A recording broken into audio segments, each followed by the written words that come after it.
Namaste everyone. As usual, we can begin with three Oms.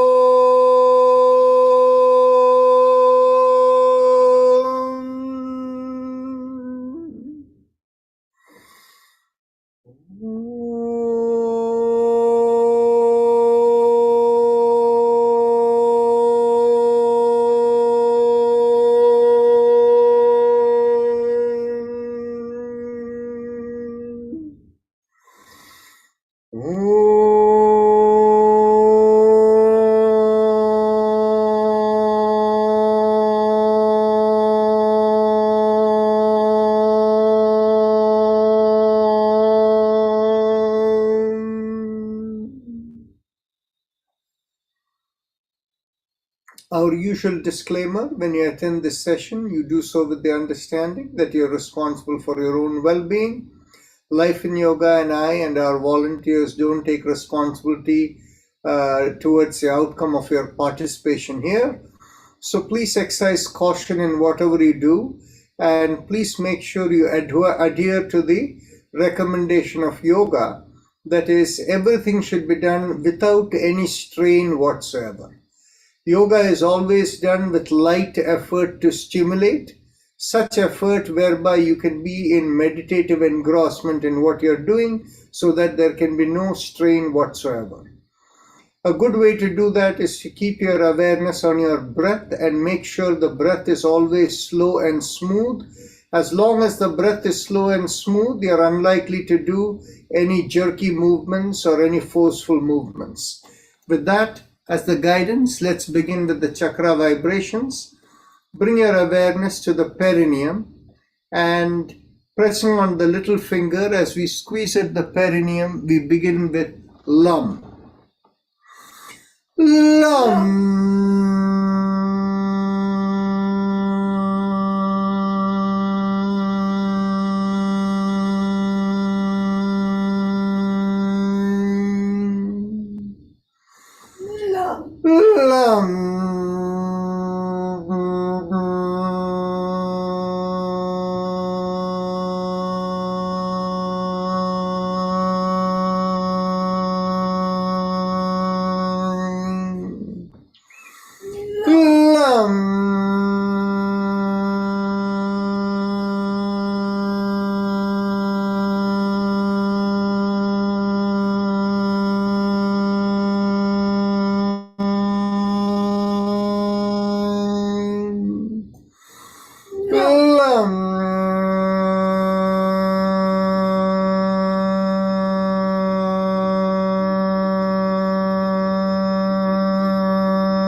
Release the finger, continue. LUM.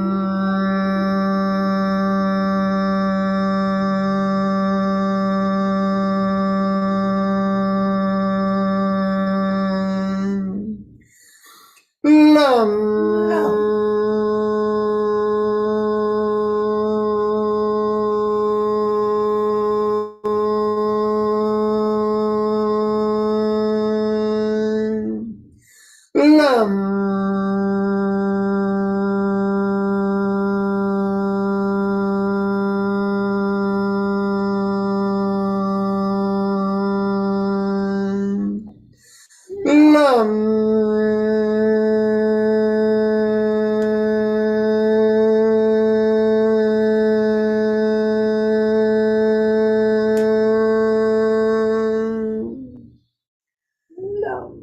Now, bring the awareness an inch or so above the perineum. This is behind the pubic area. As you draw in over there, pressing on the ring finger, we do VUM. VUM.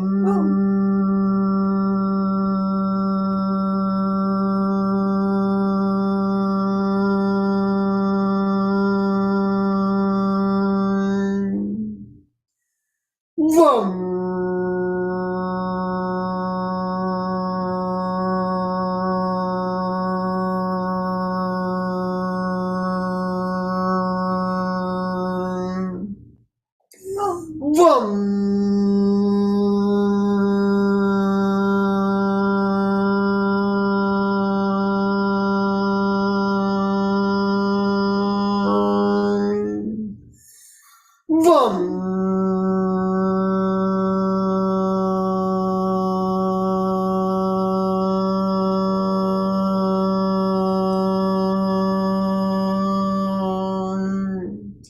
Release the fingers, continue.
Now bring the awareness behind the navel, pressing on the middle finger as we draw in at the navel, we do Ram. Ram. Ram.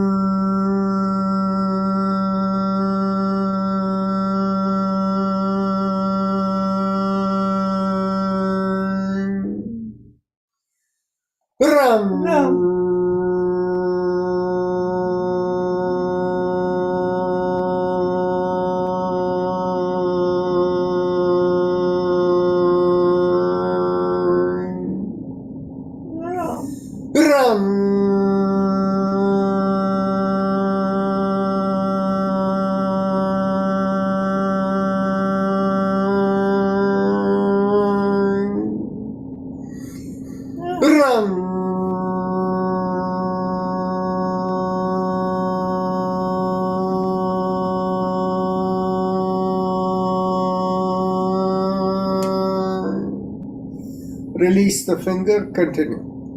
Run.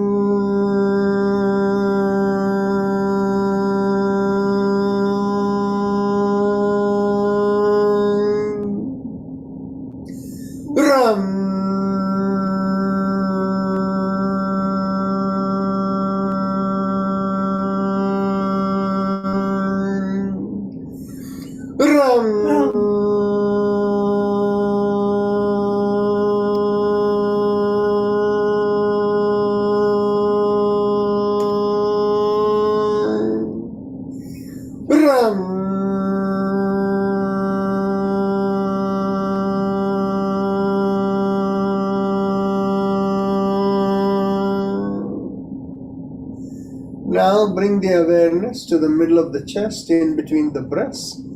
And here we do Yum, pressing on the index finger with the thumb. Yum.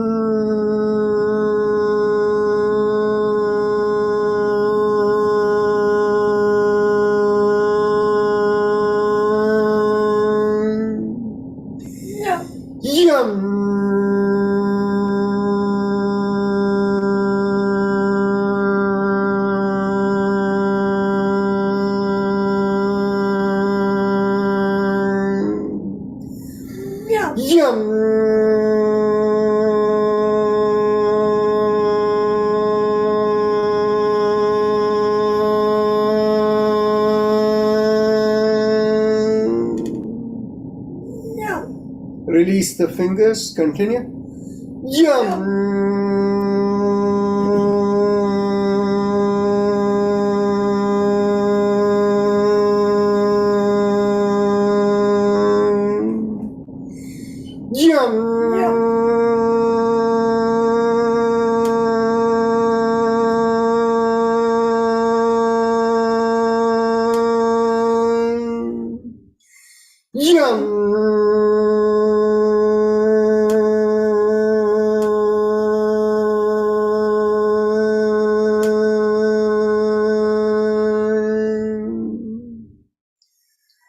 Bring the awareness to the throat, and here we do hum. Thumbs up, loose fist.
Release the hand. Continue.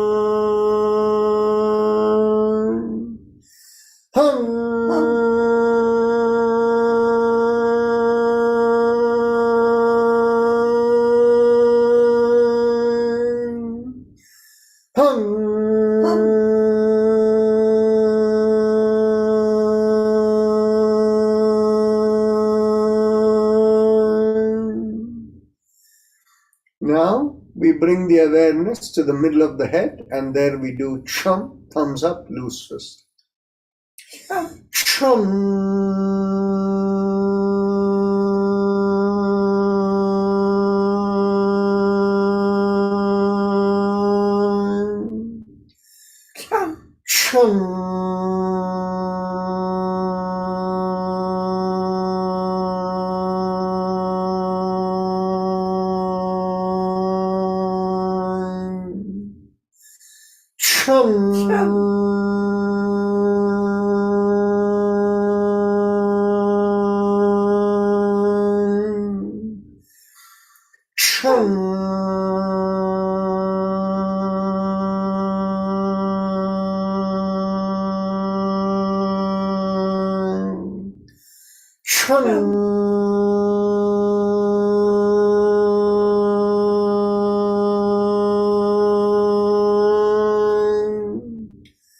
Release the hand. Continue.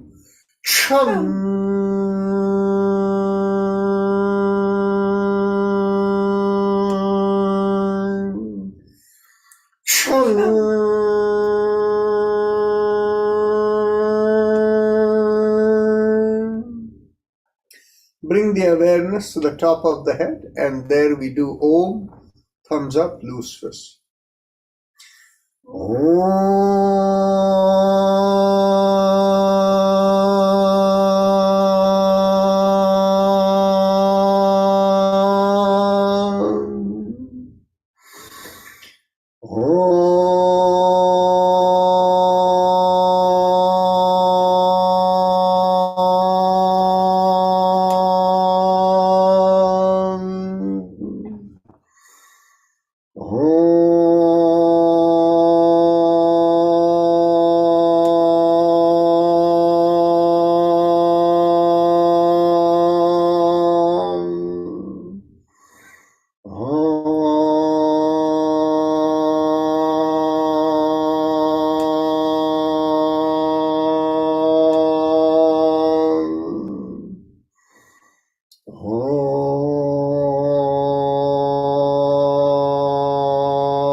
Now, release the hand, continue a few more times.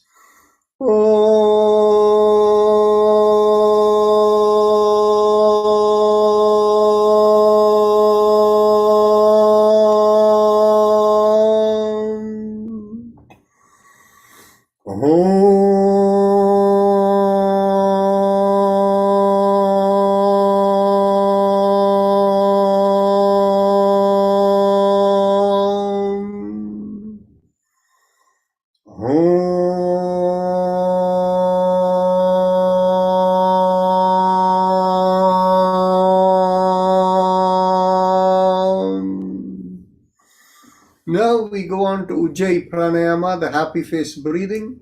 And those of you who know it and want to continue, please do. And those of you with tightness in the palms or wrist or pain can separate out your knees and place your palms on the seat or floor if you're seated on the floor, and pressing on it, do the Ujjayi Pranayama.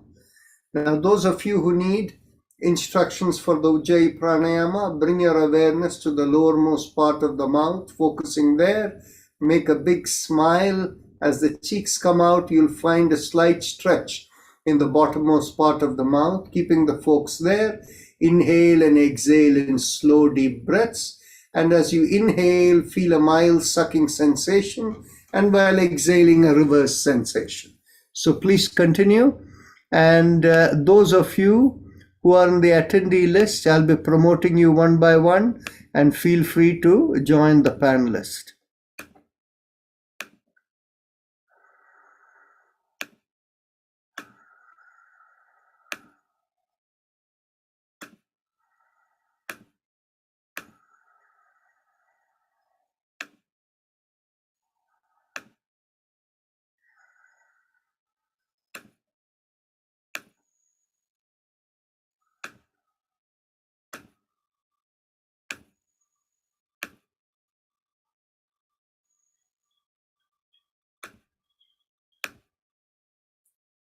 Unless your video is on, I cannot see whether you're doing the practices right. Those of you who are new, I see a new name, Neeti Singh, welcome. Please feel free to keep your video on. That way I can provide any feedback if you need it.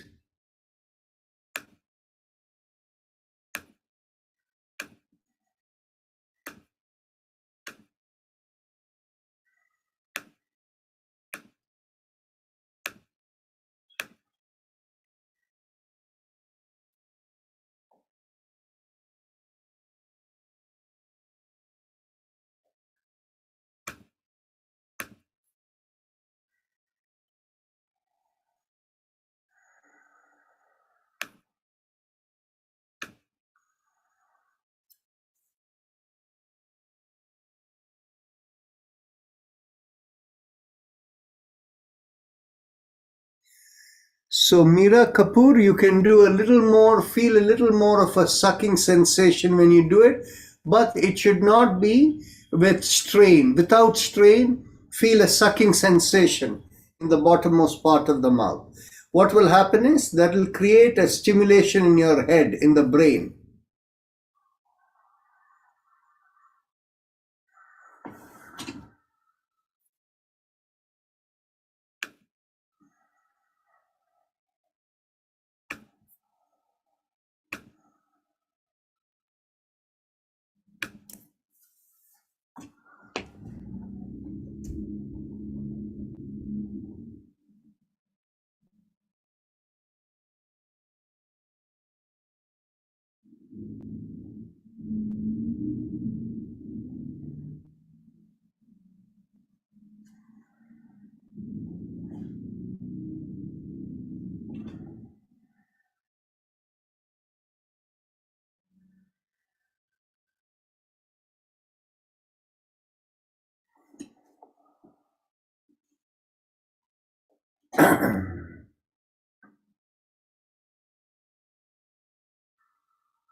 Those of you who are doing this for the first time, notice the sensation you're feeling in the head as you're doing this.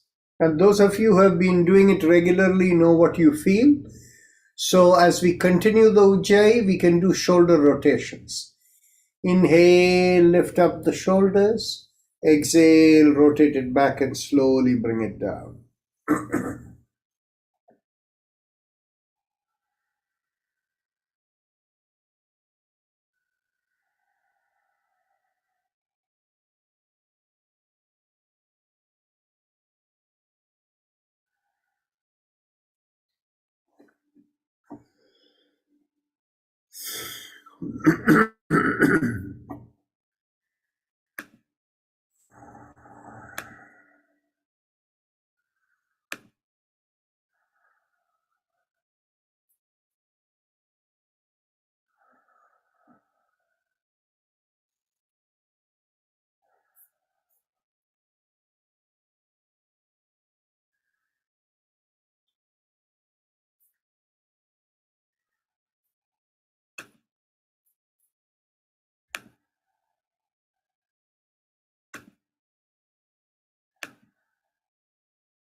Last exhalation. And now we continue to the next position. Keep your hands at the chest. And as you inhale in Ujjayi, stretch up and look up. And as you exhale, bring the hands around and bring it slowly back into the chest. Continue the Ujjayi. Just a reminder for everyone that today being Sunday, we have extra half hour, where the last half hour is for discussion. And anything you would like to discuss, you're welcome to raise the topic.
Last inhalation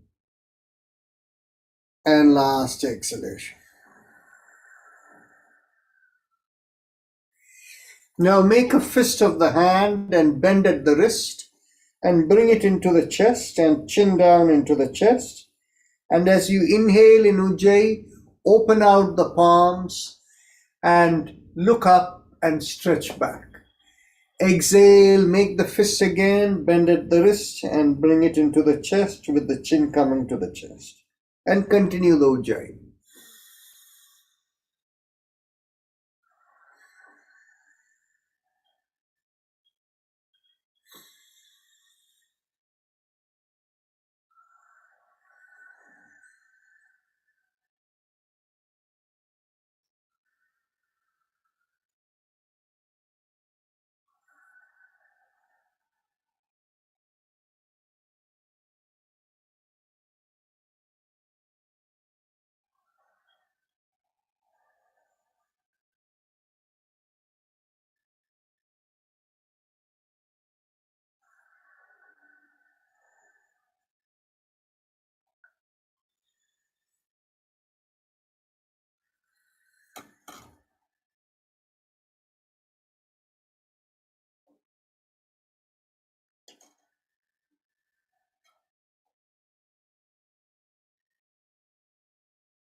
Last inhalation and last exhalation.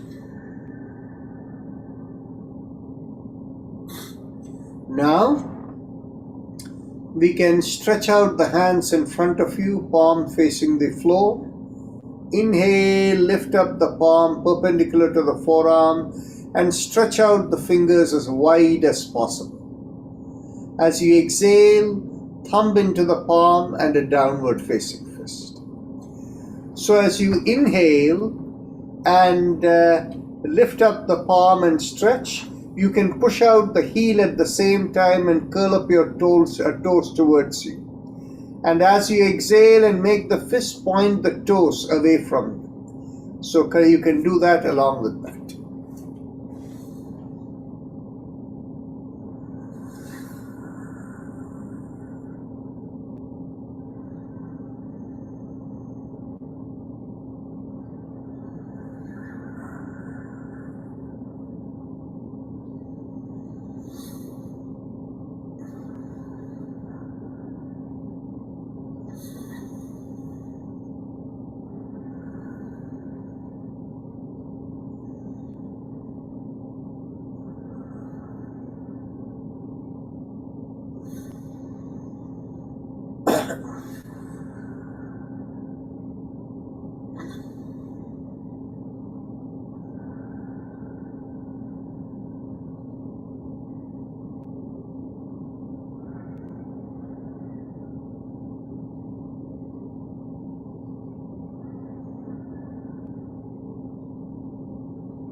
Last inhalation and last exhalation.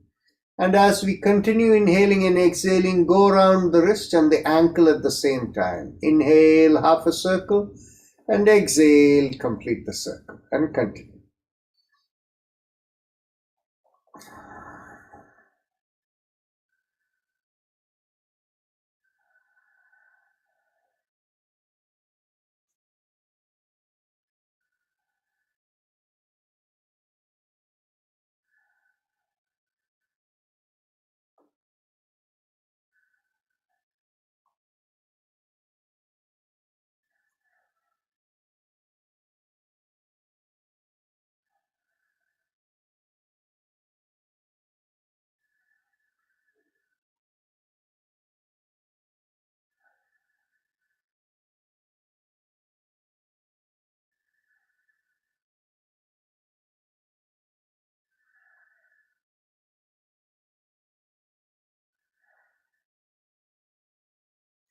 Now let's go reverse.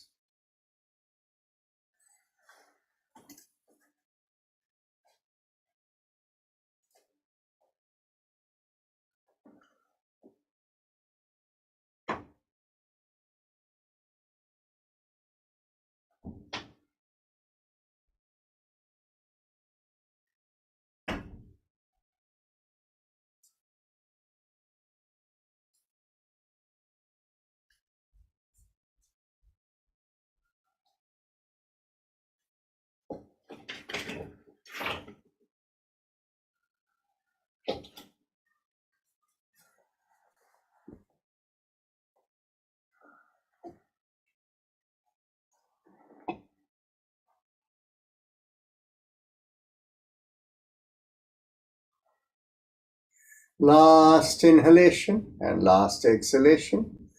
Now bring the fist below the chin and elbows in line with the shoulders.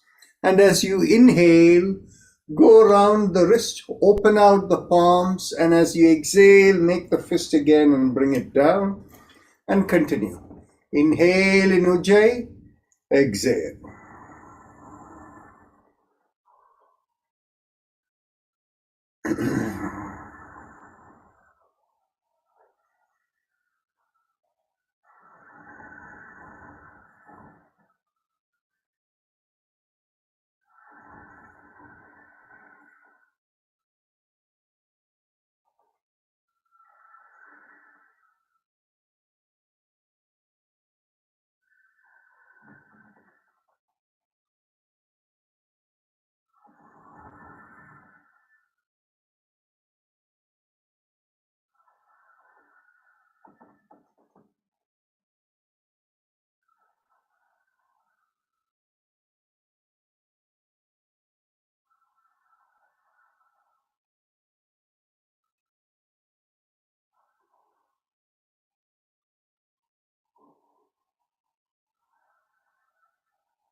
Last inhalation and last exhalation. Let's go reverse.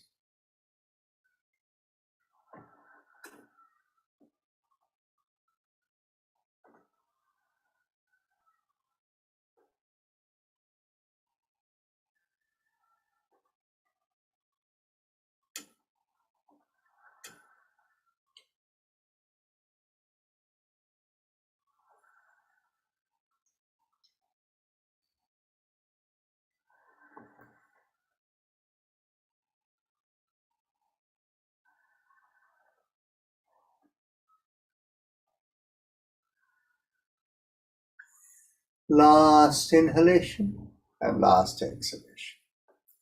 Now we will go on to our spinal twist with the sound ah. So as we exhale, we turn the whole body and the head or to one side, to the right first, and we do ah, then to the left, same with ah, to the back, we do the sound ah. All of this is vocal.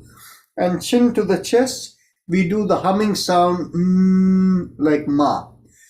So let's begin with the first round. And by the way, for people, just to make sure you're cautious and you don't overextend yourself, it is usually a good idea for most people to hold their hands behind the lowermost part of the ribs. Now, if you're not particularly concerned and if you're sitting in an armchair, you can hold the arms and use that to support yourself to twist. So take a deep breath in, and as we exhale, let's twist to the right.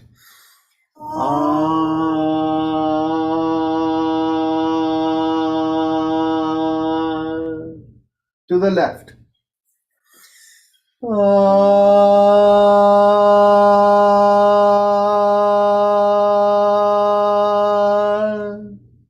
To the back.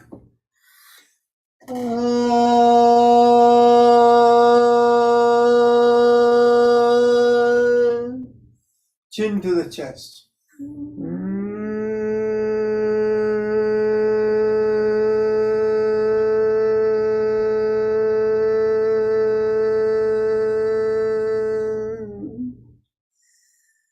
Now, second round, we will do twice in each direction to the right.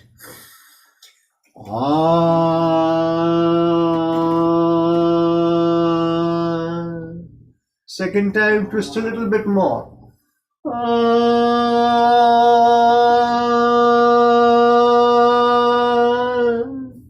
To the left.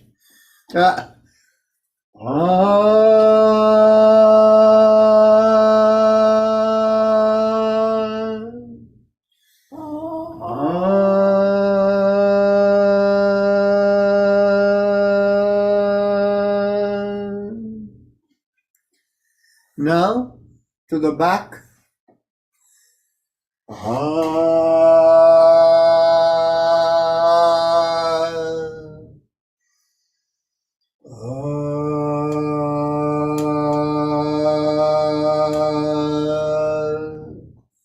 Chin to the chest.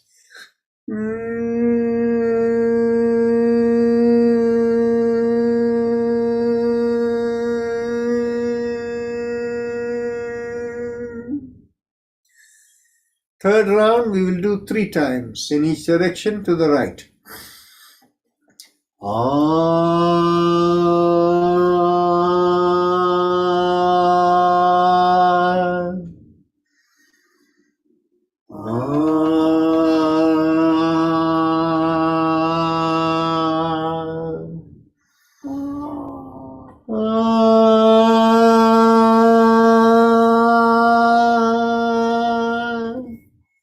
To the left.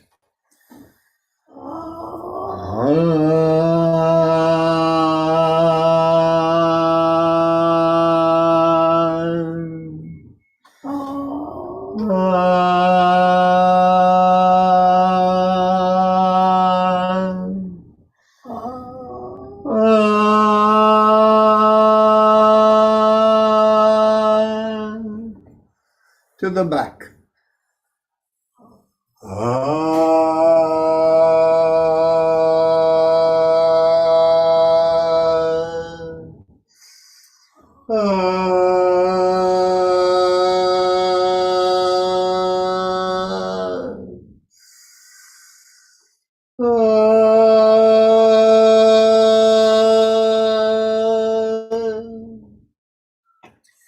Chin to the chest.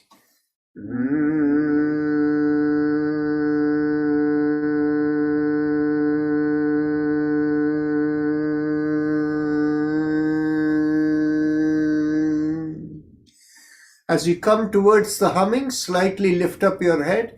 You'll find the vibration go out of the top of the head. Second time.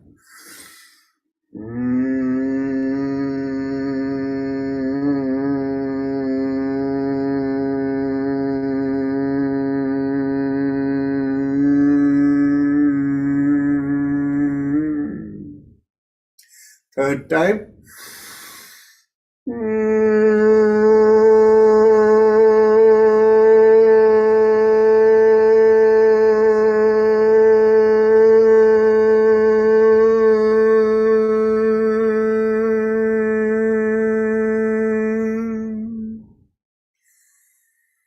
Now, let's cross one leg over the other thigh and get hold of the knee. Now we will do, as we squeeze at the perineum lum, we will pull the knee towards the opposite shoulder and turn the head the other way. We will do this 3 times lum, and we will do 2 rounds of it today. But let's start with the first round. Take a deep breath in.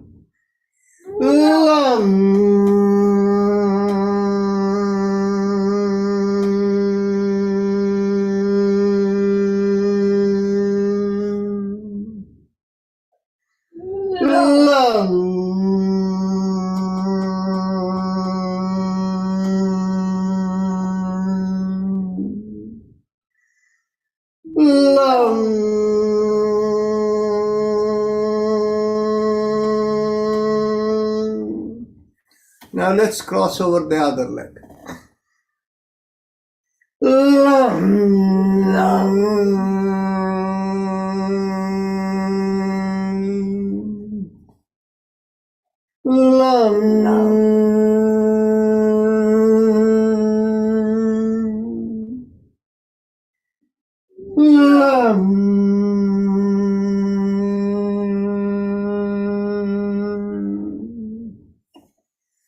Now we do a second round of this again. Cross back the first leg. We will do lum again 3 times. Lum.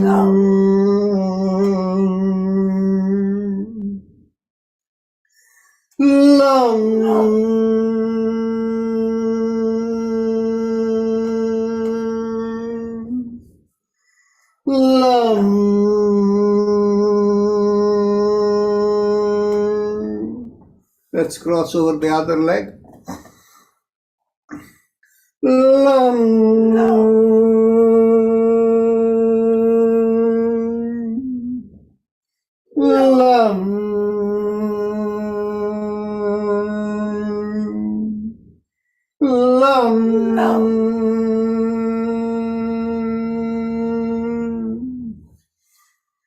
Now we can do some Kapalbhati. So Kapalbhati is sometimes described as forced exhalation, but again, we have to do it without any strain. So the best method to do it is, I'll give you a sideward profile. Take a deep breath in and feel the belly come out. So take a deep breath in, feel the belly come out, and hold the belly tight in without exhaling.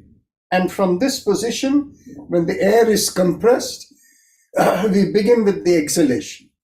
And the best way to understand this exhalation is, if you can kind of pant like a dog, you go ha, ha, ha, ha. You will feel like the belly is going in and the pelvic floor is slightly lifting up. So again, take a deep breath in, compress the air.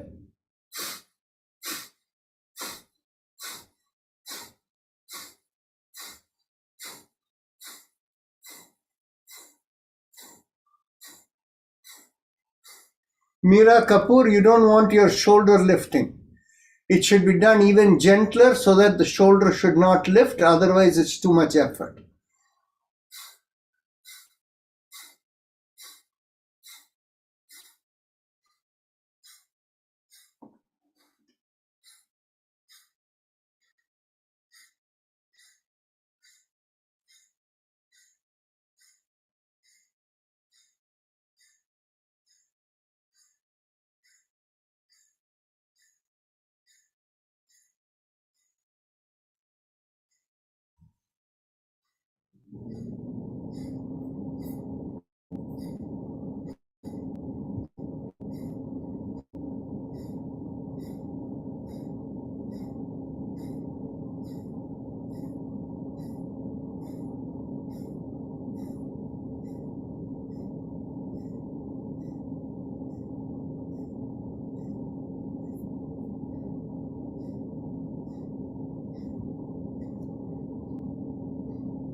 Now, we can do 3 Brahmaris. What is called the Brahmari Pranayam. That is, we take a deep breath in, and as we exhale, we make a nasal sound.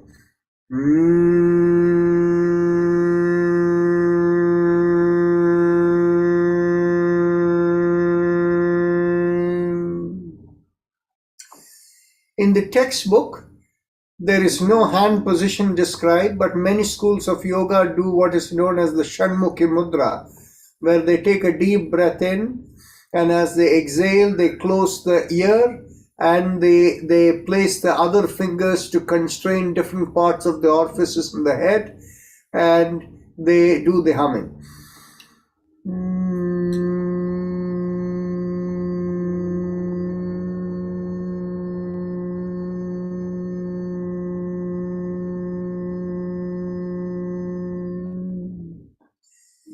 In the Hatha Yoga texts, particularly in the Hatha Yoga Pradipika, it basically describes that Brahmari should be done with inhalation and exhalation. The inhalation like the sound of a male bumblebee, and exhalation like a female bumblebee. And the way it is described is, you do the constraint as you inhale behind the nasal passages, so it will go.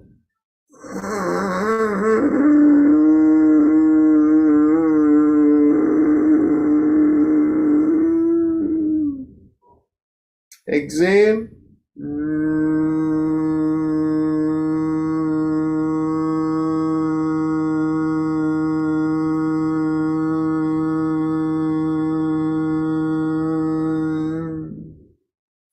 We can do that one more time.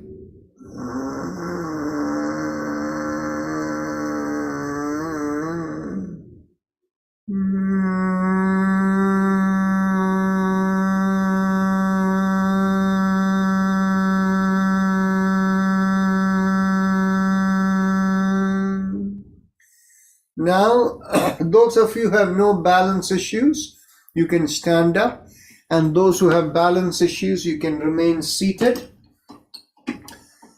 And those of you standing, keep the feet shoulder width apart or slightly wider with the inside of the feet parallel to each other so that you have good balance. Bring your hands to under your ribs behind your back. Take a deep breath in and lift up the chin, pull the shoulder back and lean backward. Inhale and exhale into the stretch you feel along the spine.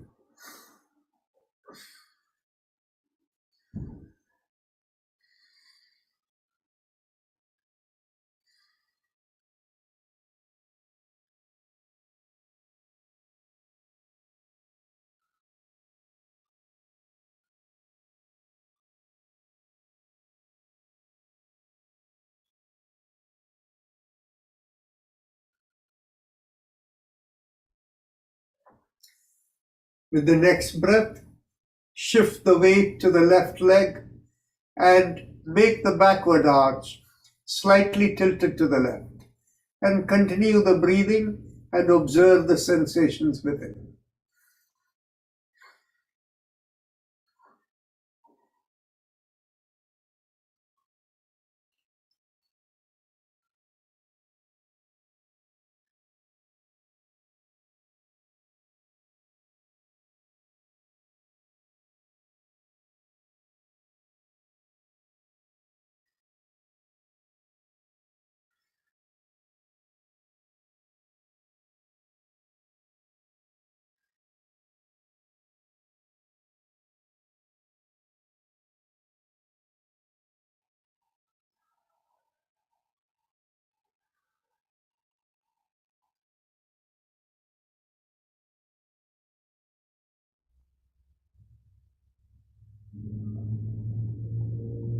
Now, with the next breath, shift the weight to the right leg and make the backward arch slightly tilted to the right and observe the sensations within.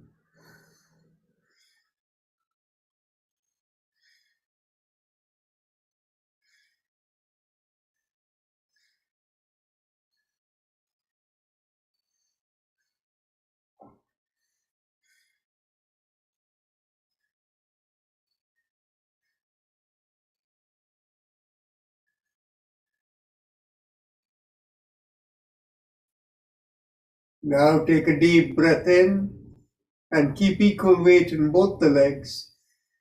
Get hold of your elbows behind the back or wherever you can hold in the forearm. And take another deep breath in, lift up the chin, pull back the shoulders, and increase the backward arch. And continue to observe the sensations within.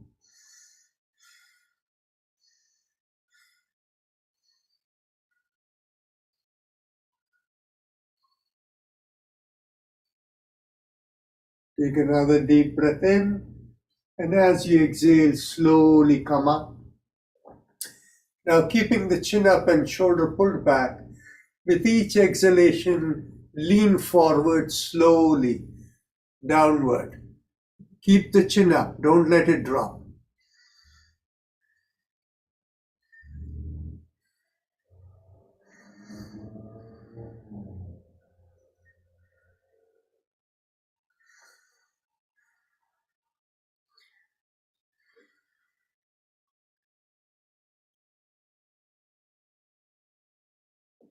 Observe the stretch from the hips all the way down to the feet.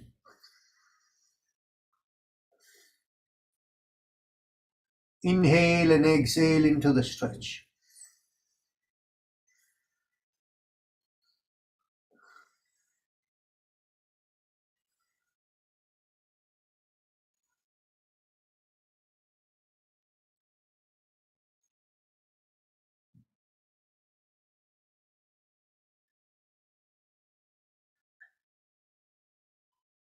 Now take a deep breath in, and as you exhale, release the hands and bring it down towards the floor.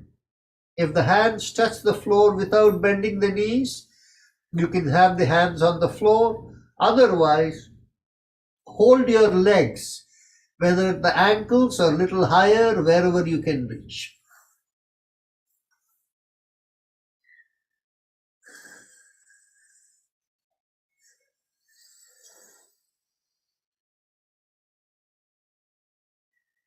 Take another deep breath in, and as we exhale, we twist to the left.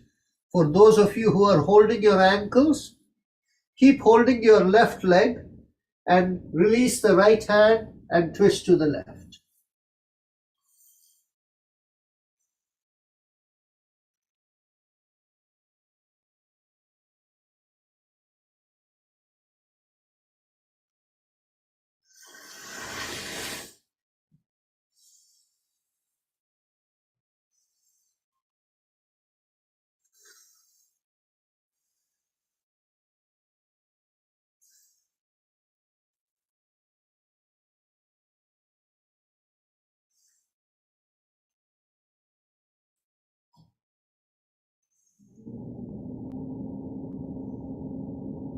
Take another deep breath in, and as you exhale, twist to the right.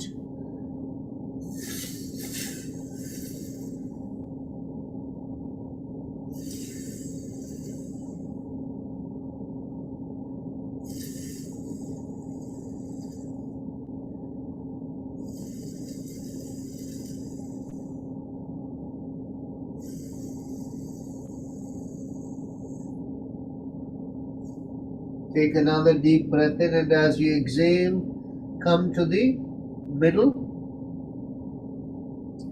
Now, holding your ankles, take a deep breath in, and as you exhale, pulling on the ankles, drop the head, and try to bring your head in between your knees. Observe the increased stretch in the hips.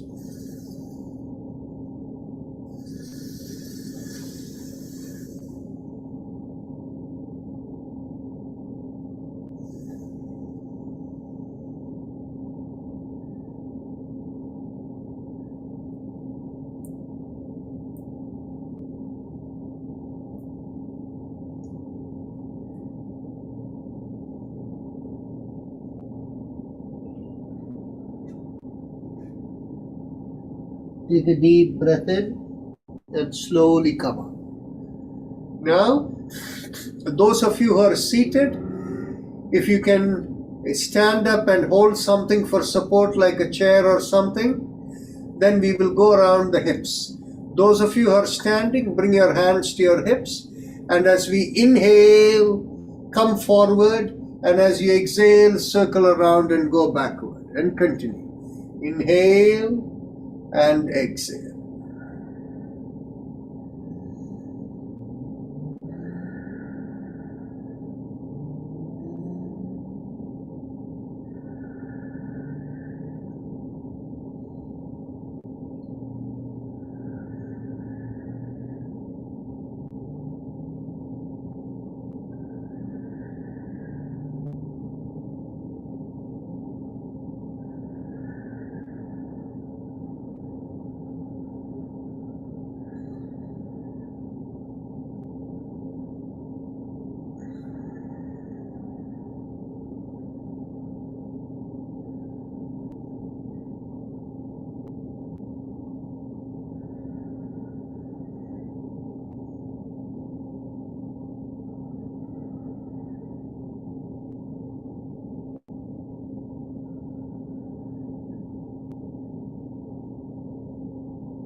Last inhalation and last exhalation. Let's go reverse.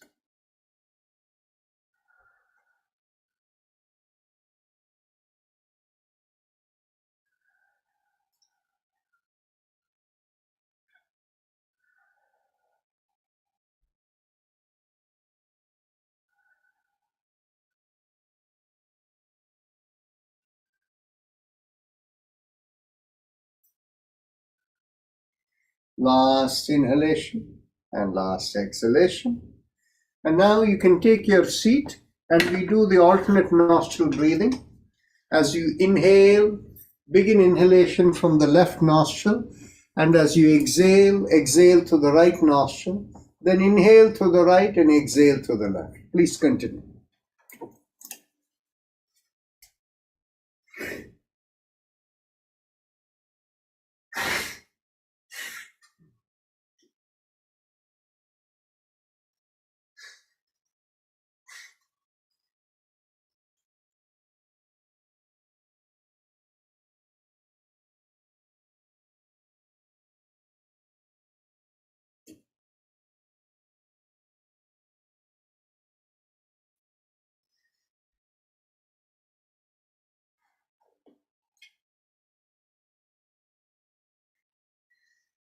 When you exhale last through the left nostril, you can stop and we'll get ready for Bhastrika.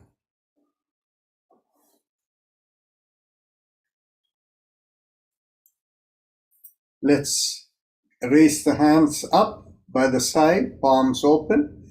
In Bhastrika, it is simply full deep inhalation, exhalation. So the hand position is optional. You don't have to do it. It's simply deep breathing. So when we exhale, the hand position enables us to move the chest and the lungs completely. That's the only reason we use it, but it's not necessary. So let's begin with exhalation. As we exhale, close the fist and pull down the elbows towards the chest and bring it down. And as you inhale, open the palms and stretch back. Exhale. Inhale. Exhale. 2. Inhale. Exhale. 3. Exhale. 4. Exhale. 5. Exhale. 6. Exhale. 7. Exhale. 8. Exhale. 9. Exhale. 10. Exhale. 11. Exhale. 12. Exhale. 13. Exhale. 14. Exhale. 15. Exhale. 16. Exhale. 17. Exhale. 18. Exhale. 19. Exhale. 20. Exhale.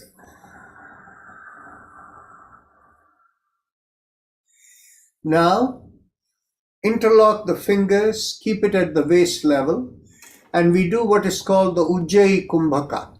That is, we do the Ujjayi breath, that is the happy face breathing with the cheeks pulled out, focused at the throat. And as we inhale, we raise the hands up to the shoulder level. Once the inhalation is complete, bring the chin down to the chest and hold the breath as long as you can comfortably. And when you're ready to exhale, you exhale in between the teeth and lower the hands.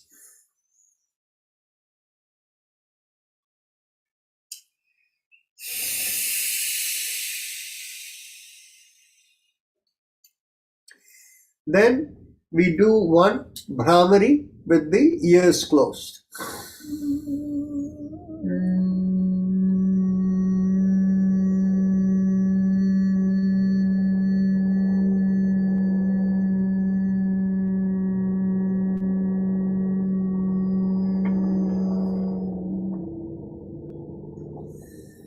Now, let's go on to the second round. Exhale.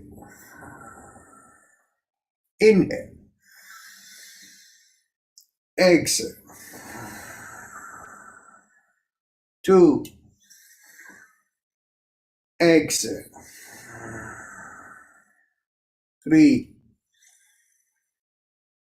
Exhale. 4. Exhale. 5. Exhale.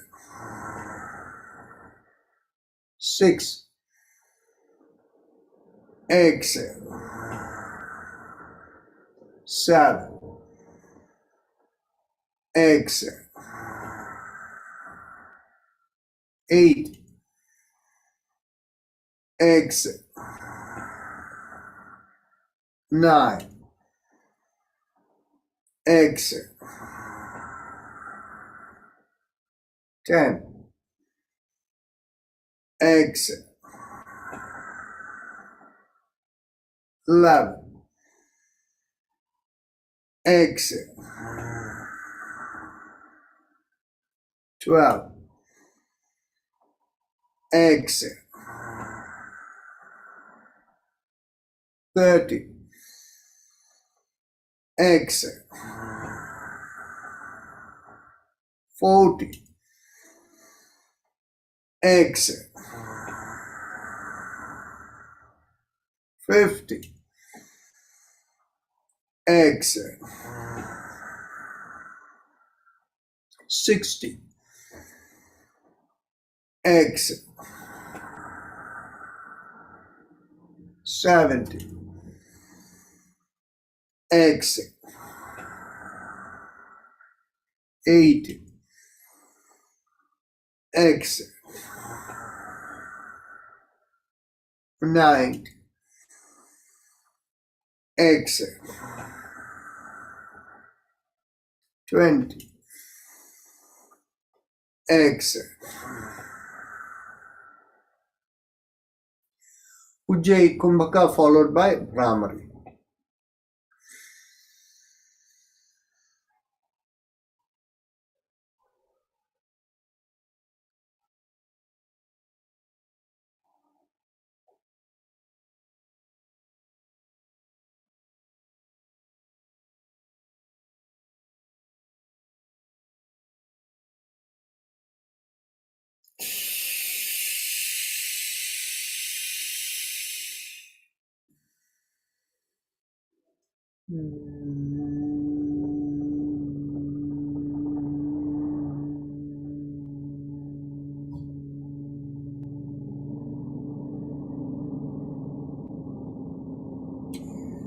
Let's get ready for the last round of Bhastrika.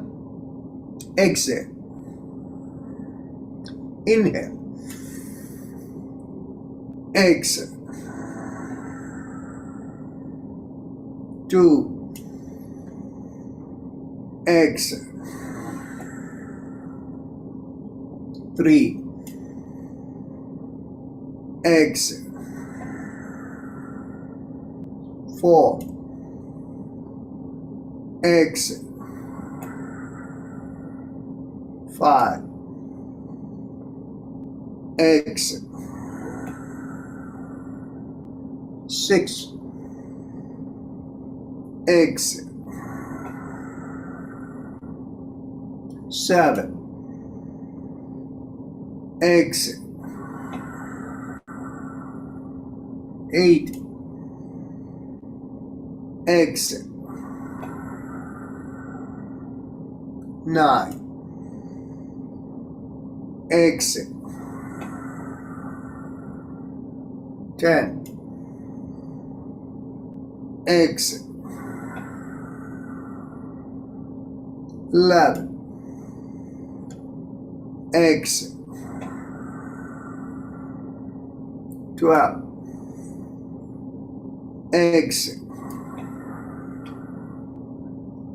13. Exhale. 14. Exhale. 15. Exhale. 16. Exhale. 17. Exhale. 18. Exhale. 19. Exhale. 20. Exhale. Ujjayi Kumbhaka followed by Brahmari.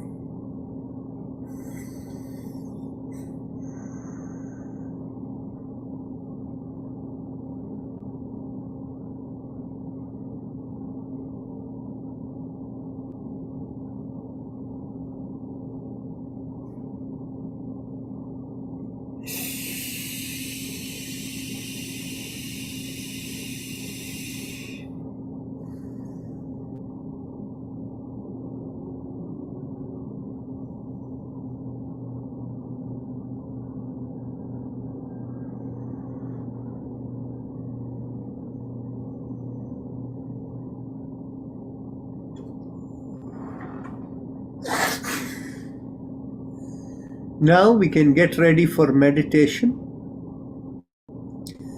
Mentally tell yourself, give up all ideas and concepts, and I care about nothing. I let go of everything. I let go of everything. I let go of everything. As you let go of everything, feel a lightness come onto your shoulders, your whole body, maybe the head. And if you have a personal method of meditation, you can do it. If not, visualize a rising vibration from the lower part of your sternum going through the body and out of the top of the head. And you visualize it as a silent mantra, a vibration within. Haim Em Om, Haim Em Om, Haim Em Om. And as you do that, we will have Om playing in the background.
Mentally affirm to yourself, may I be guided to fulfill the purpose for which I am born. And as you affirm that to yourself, visualize yourself as far beyond the body, your spiritual body, which is far beyond. And visualize a downpour coming into you from the top of the head, coming into you. Observe all the sensations in the body from the top of the head all the way down to the bottom of the feet. The senses given to us to fulfill the purpose for which we are born. Just keep observing the senses within you.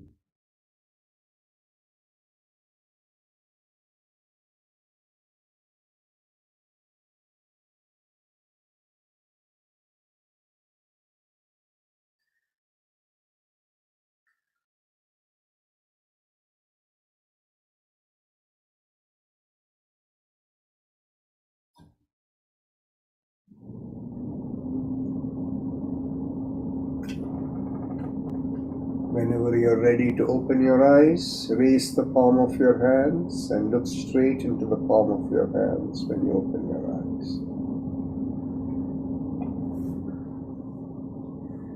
With that, we end the meditation session. And today we have an opportunity for discussion.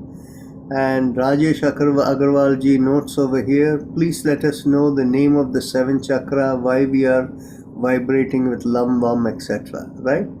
So, by the way, all of you can unmute yourself and speak. I prefer a conversation rather than using the chat box, except if there is some other discussion.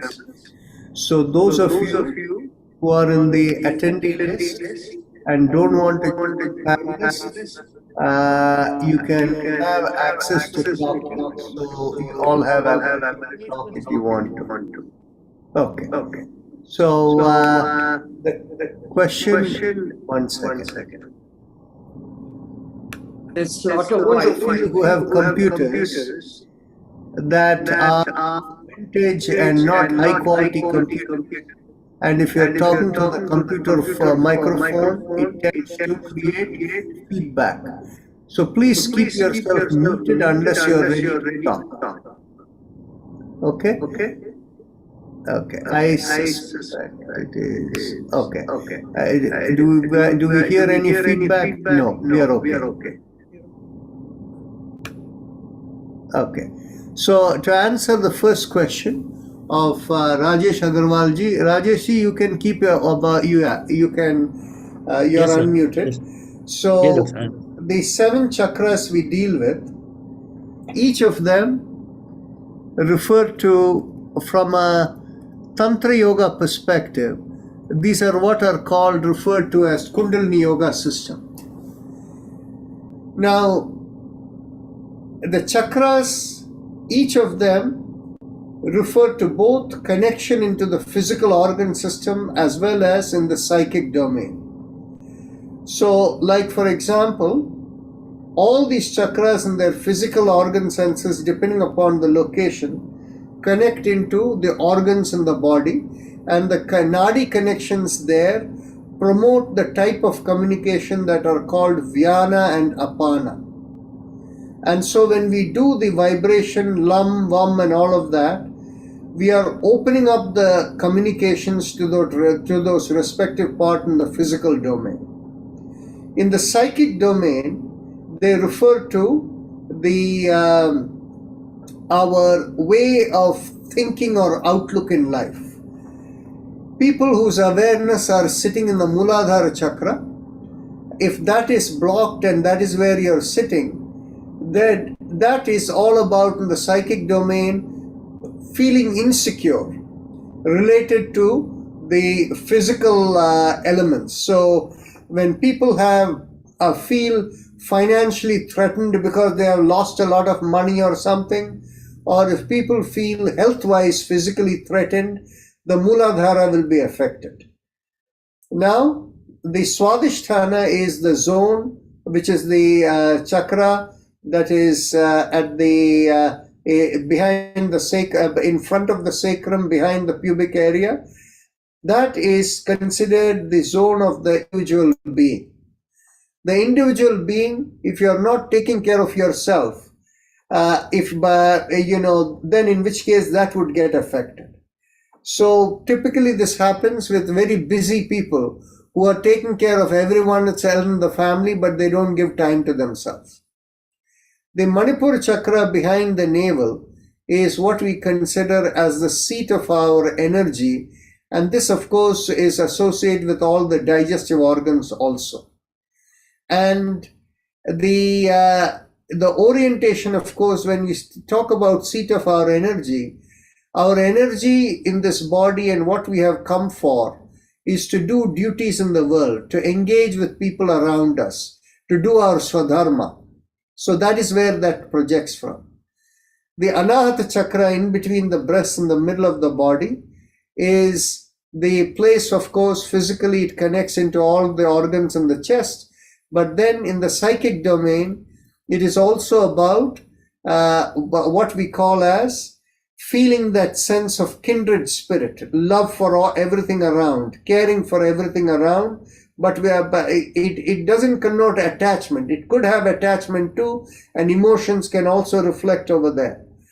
Now, the throat chakra is, of course, all the ENT zone organs that are coming into the head, and it controls that. At the same time, it is our expression, how we speak, and how we are able to convey our ideas. All of these come over there.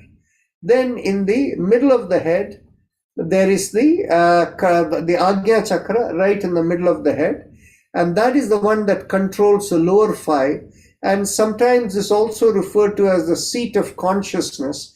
That is our consciousness or chitta that carries all the programs that are meant to be fulfilled in this lifetime. They all come through the head, pervading the 5 chakras below. The top chakra is supposed to be the gateway into the domain beyond the physical world. So this is how the 7 chakras are, but there is also special reference to this chakra as an evolutionary pattern in our spiritual quest. The Mooladhara people are at an unthinking level, Swadhisthana self-centered. In the Manipura, it is the group-centered way of thinking. Anahata is basically you care for all of existence, all of humanity, everything in the physical world. Then the Vishuddhi is the questioning beyond what is beyond the physical world. And the Agya center, the Agya chakra, is about assumptions about what the nature of existence is all about beyond the physical world, and how the physical world manifests from beyond the physical world. And the Sahasrara chakra on the top of the head is all about the letting go, that is the Vairagya bhava that comes when you know that all of this physical world is temporal and the higher world is what the real element is. Then in which case, when you have the sense, what is the point of everything? You're letting go, not taking things too seriously to the heart. That Vairagya bhava comes on the top of the head. And of course, there's an 8th chakra that is in the domain of the evolution. That is called the Atma chakra, which is at the sternum in front of the body. The 7 chakras are in the middle of the body, but in the lower part of the sternum, behind there, in the front of the body is the Atma chakra. And it is through the Atma chakra we connect, and the seat of consciousness comes into the head, and all the 5 chakras pervade down, and they take the programs that go with it. So the evolutionary path, this is how it is described. And in the Kundalini system that comes from the Tantra Yoga system, they only focus on the 7 chakras, they don't focus on the 8th one. The 8th one is more a part of the Vedic system. And this is where in different parts of the Vedas, it is referred to in an oblique way. In the Narayana Suktam, it is referred to as the part that can connect into the entire, into all of consciousness. It can pervade into, it can go anywhere in the universe, how it is described. Whereas in the, in the Taitri Aranyaka, there is a segment called the Aruna Prashna. In the Aruna Prashna, it is referred to as Kashyapa. The 8th chakra is referred to as the hidden chakra called Kashyapa. And so, as many of you know, in the Puranas, Kashyapa is referred to as the fathers of a father of the Devatas and the Danavs, right? So so that is how there are various references referred to it. So, Rajesh, did I answer your question, or is there any other questions that come forward from this? Yes, sir. But why we are vibrating them in the beginning of the yoga? Oh, we are vibrating because what it is we are all born for our Swadharma. And the Swadharma is expressed through the chakras. And our chakras are the connection into our deeper, subtle being, for the purpose for which our programs are all built to unfold our Swadharma. So we open up the channels to connect into our Swadharma. If there is blockage in that channel, our spiritual connection will be blocked. That's why we do it first. Thank you, Dr. Rajan. Thank you very much. Now, if you can hear me. I heard 2 voices. I don't know why. Okay, Swati, if you are talking over here, I'm going to mute myself because your computer must be of old vintage and it is for making feedback. 1 second. Go ahead. Since we talked about the beginning chakra vibration, I want to ask about the what we do towards the end with the spine, Jim Jaim Haim Aim Om. How is that different than the beginning chakra vibration? And the way I understood chakra vibration is we do it to a point, but the Jim Jime Haim, we do the whole sections of the spine. And I just want to understand the difference between the two. I'm muting you because there is feedback. So you see, there is a misunderstanding, and a lot of what I call disinformation has come through the internet and various schools of yoga, that the chakras lie along the spine. And perhaps that is the reason why Swati Samak is asking this question. The chakras are in the middle of the body from where the nadis are going. But for any communication, there is energy needed. So the back of the chakras connect into the spine.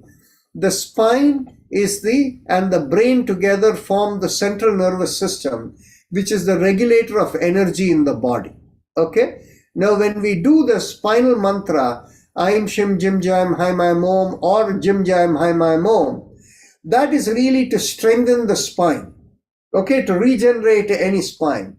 Now, we have tested this before with a number of people who had pain or tightness in the spine, they got released, and at least 2 or 3 cases of people who had unexplainable pain in the knee, one person, the other person in the neck, there was a problem for many, many years and everything got resolved. So the spine is really more for rejuvenating, strengthening the spine, and has nothing to do with the chakras. Okay, Swati, is that okay? Answered? Okay, that's fine. So Sundaraji, you would say something. What is the connection between your Swadharma and the gunas? They say that it is connected to the gunas that, like, for example, the occupation and brahmanas and how are the gunas connected to that? Okay, let me answer. Oh, again, I'm getting. Okay. So. Okay. So now that we are all muted except me, so the gunas are of 3 types.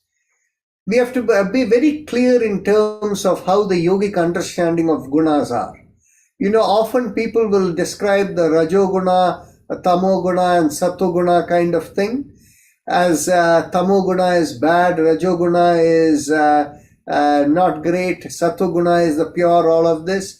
So we need to get away from that. Gunas all are about how the movement of communication happens in your body. Rajas means highly activated, means there is the flow of it is very fast. Whereas tamas means it is very sluggish. And on the other hand, when it is sattva, it is smooth. Now, from a philosophical perspective, when there is smoothness, there is nothing new created, you're letting things just slide along. When there is tamas, it means you're blocking the flow.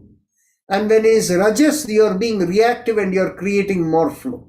Okay? So what happens is, in some of the lectures given by people, they have, particularly in Chinmaya Mission that I have read, they will say, or I have heard in Chinmaya Mission, will people talk about that gunas make the outlook of people. By the way, we have to be very, very clear. There is nothing called caste in the Hindu system, or I should say the Sanatana Dharma system. It is basically your outlook. So how is it defined with respect to outlook? People who are unthinking people are called Shudra. People who are self-centered in their nature, so they are always thinking in terms of how to control things for their own benefit, they are called Vaishyas, because they try to control everything. अपने वश में सब कुछ जो लाने का प्रयत्न करते हैं उसको वैश्य भाव कहते हैं. And then the people who are more thinking in terms of beyond themselves, if they are focused only onto their own group, whether it is their family, community, clan or something, that is considered the lower level Kshatriya and is associated with the Manipura chakra. And for somebody who thinks of all of humanity and everything as a whole, they are considered a higher level Kshatriya. And the word used for that is Chakravarti, the higher view, Kshatriya. Then above when a person looks in terms of what is beyond the physical world, that is considered the Brahmana Pravrti. In other words, from the throat and beyond. The first level of Brahmana is questioning, seeking out what is beyond, asking questions. The second level of Brahmana is developing assumptions based upon what they have heard. Then the third level of Brahmana is, if this is what existence is all about, who cares? Letting go, Vairagya Bhava. Then the fourth level of Brahmana is realizing the real nature of engagement with the world is you care for everything but without attachment. So the right way of living is caring without attachment. And so you don't let anything affect you, but yet you do your best and do your duty wherever you have to. So these are the four levels and what you are typically associated with the four types of varnas as they are called. Now, it is said that the guna of a person who is, as I said in Chinmaya Mission, I have heard this, guna of a person who is of a Shudra nature is a person who has high level of tamas and some rajas. So they will mostly be sluggish, and if you tell them to do something, they will do, but they have no ability to think. Then they will say that a Vaishyabhava nature is a person which has a higher level of rajas but also a lot of tamas. And then they will say a Kshatriya is a person who has more of rajas, some level of sattva and some level of tamas. And then a Brahmana is one who is mostly in the sattva zone. Okay, so this kind of thing I have heard in Chinmaya Mission, but I do not find this anywhere explained. So I don't know where the source of this.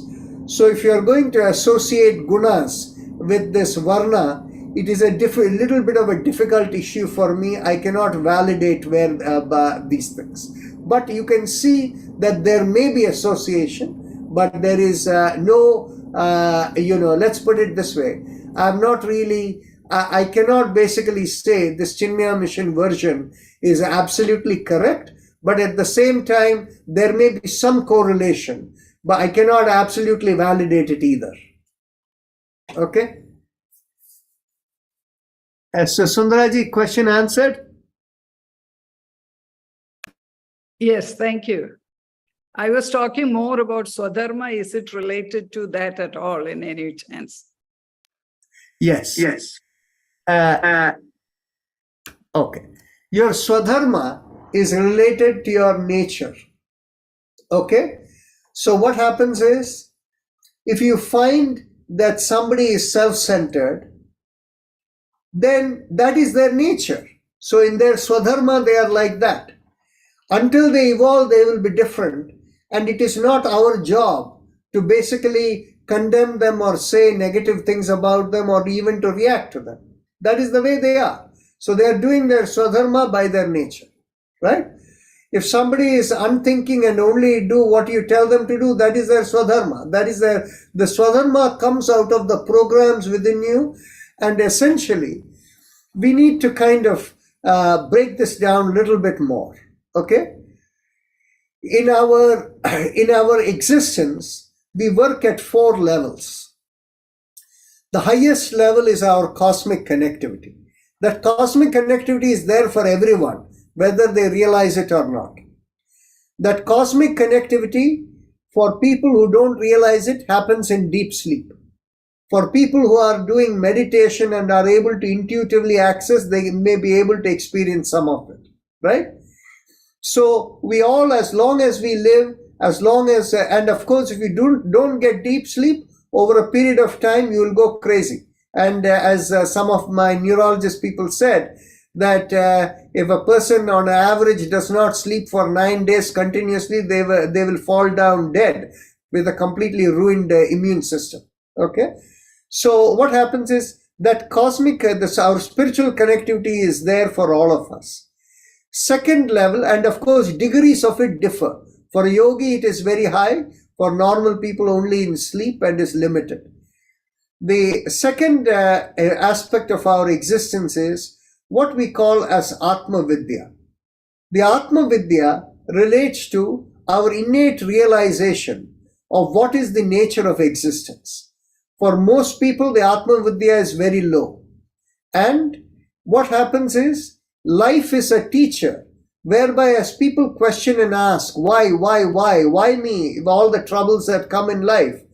And that questioning process, along with our cosmic connectivity, slowly expands. And that's how, by being in this human birth with the expansion of Atma Vidya, we become self-realized over a long period of time. So the Atma Vidya can be little or more, but it is always growing. And this is one element which never reduces in our lifetime. And if it is not full enough, and if you have enough karmas to come into another lifetime, you move forward from there, and it only can grow. It can never diminish. The third level, the third element of our existence is the karmas and kleshas we come with, as we say in yoga, and the Vedantic system, you call it as vasanas, you call it as sanskaras, your karmas, all of them that you come with. Those are the baggage of your programs. The baggage of your programs that you come with, that element is the one that is going to determine where exactly you're going to function through all the programs that are going to work with. So what happens is, now when we are totally functioning at any point in time, it is through the fourth level, through the chakras, right? So as the three levels, our cosmic connectivity, our Atma Vidya, and the karmas and kleshas that are there, that is what is going to impact working through the chakras on a moment by moment basis, and that is what results in your nature, and that is how the Swadharma unfolds. And of course, if you are not keeping your openness to connect, to have an open mind, then what happens is your mind comes in the way and it blocks, and that results in reactivity. That reactivity creates more karmas, and you may even go off the path of your Swadharma, which means, when you go off your path of Swadharma, that violation is called adharma karma. So the karmas that accumulate because of that. And of course, when you react to anything, then also it creates karmas which are of a lower, different kind of karma. And of course, the ideal place for you is not to react at all. And that is why we say that, when in Bhagavad Gita, when you read, Lord Krishna is basically saying that we should learn to live our life without reactivity, accepting whatever comes without reactivity. Reaction creates karmas.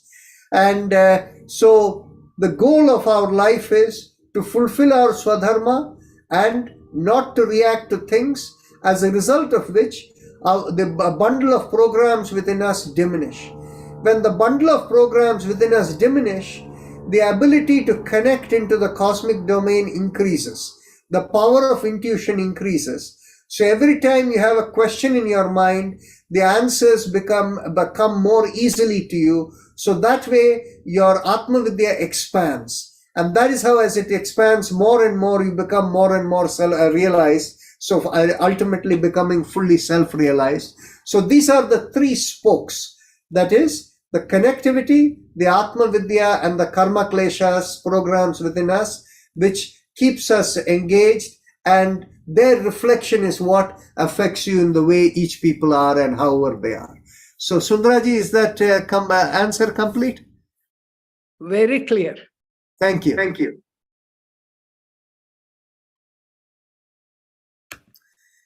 Any other questions, discussion from anyone?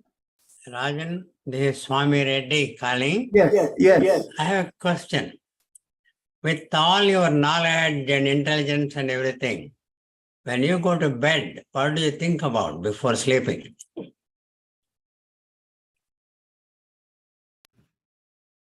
I'll mute you, Swami, because feedback was coming. So I think of nothing.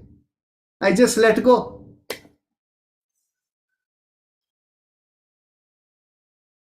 Is that answered, or more questions?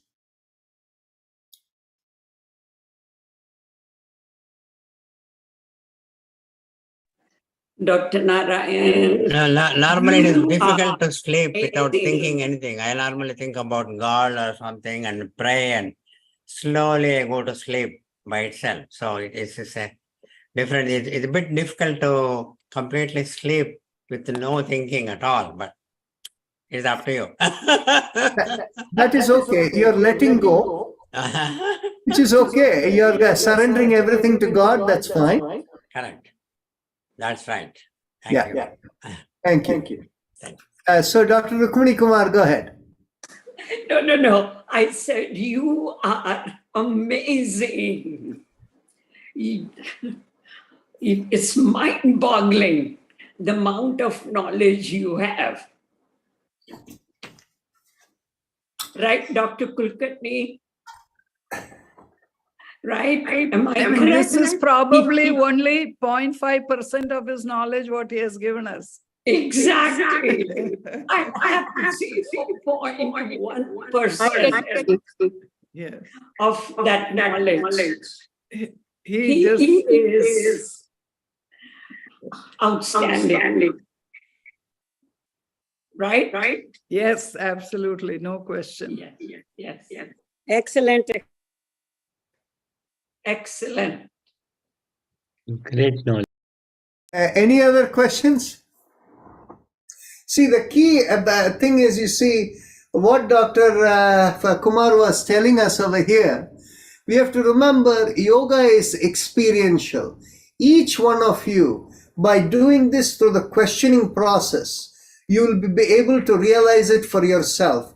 I don't have to explain all of this. It is very interesting.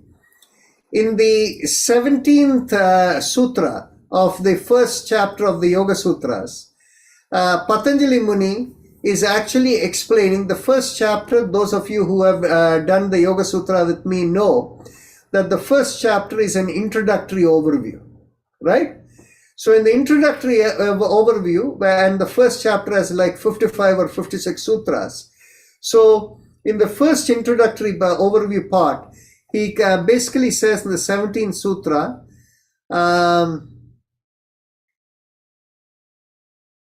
it is basically, what does he say? It is vitarka vichara, ananda, vitarka vichara,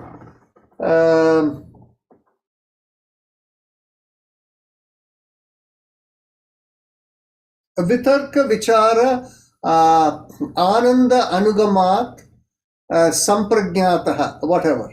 So the thing is basically, the idea is, he is basically saying you have to ask. Vitarka means you have to question, right?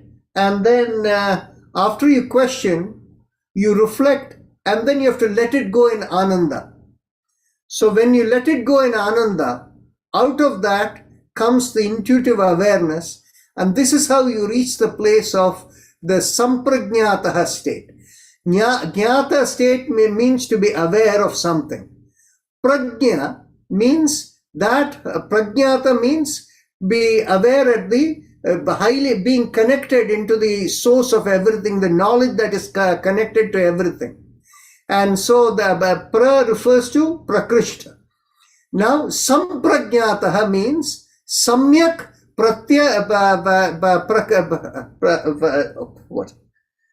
samyak prakrishta jnata. So samyak means completeness. So when you have complete intuitive cosmic knowledge, that is what is the highest level of wisdom you can have. Now this is in the introductory chapter he mentions. Then in the third chapter, he introduces the concept of samyama. The samyama is the concept of dharana, dhyana, samadhi.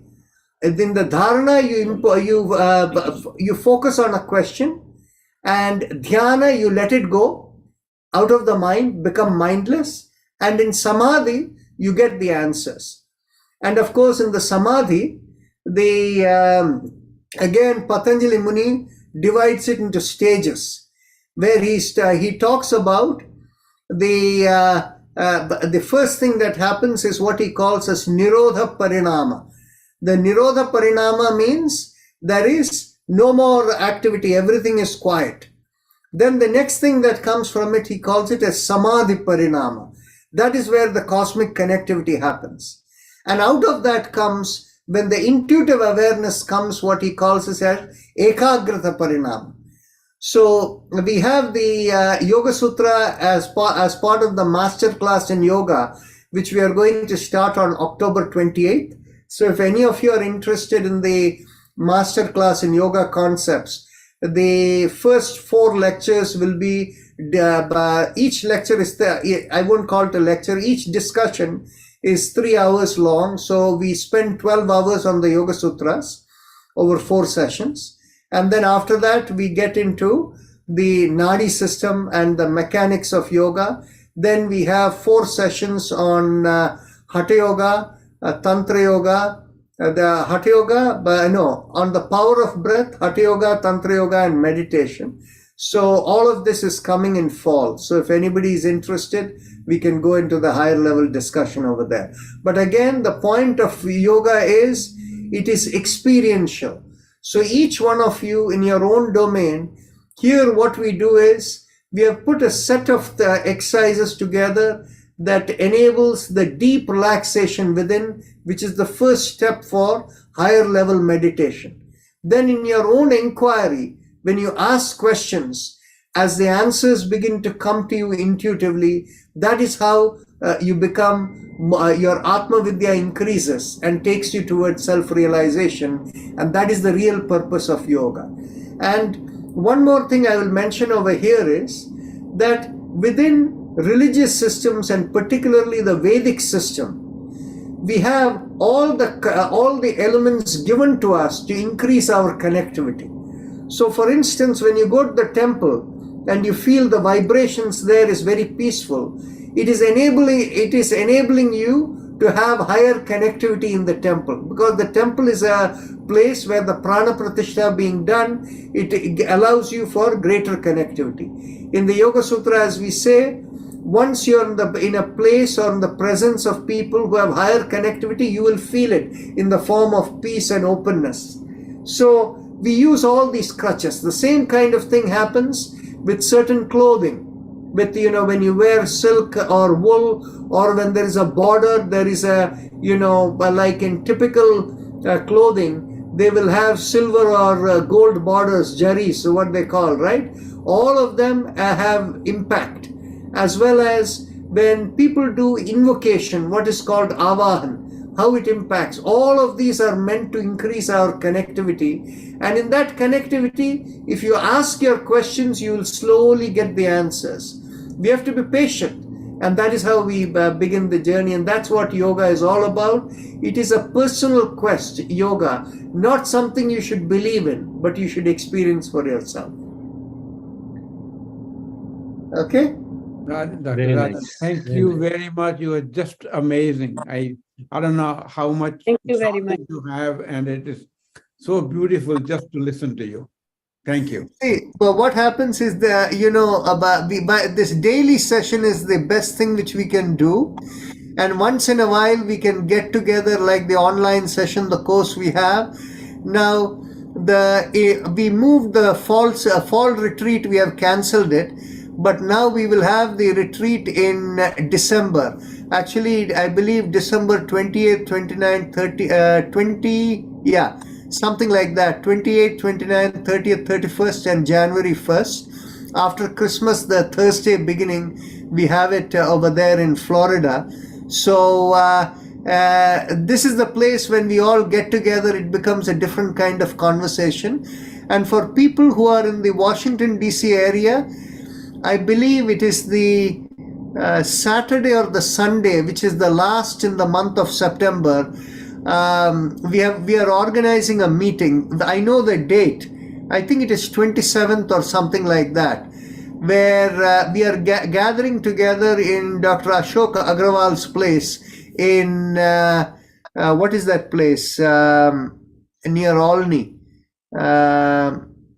It is straight on New Hampshire Avenue, and so it is about 10 miles outside the Beltway on New Hampshire Avenue. And so he has his home is a 6-acre property. He has very large home property. So that is where we'll be gathering in his home. So Avani will be giving us all the details. Hopefully in the next day or two, we will have more. And so take the opportunity. We can all meet together. And when we meet, it's a little different from a formal setting like this, right? So Thank you. I See you already all got the sometime. book. I'm Thank you going very to much. start reading it tomorrow. Are, sorry. are all these programs on your website already? The Christmas program is not yet on the website, and this end of this month program is also not on the website. But we'll be putting all of those together in the next 2-3 days. Okay, thank you. Namaste, everyone. Thank See you you all very tomorrow. Thank Very you nice. so much. Thank you. Thank you. Namaskar. Namaste.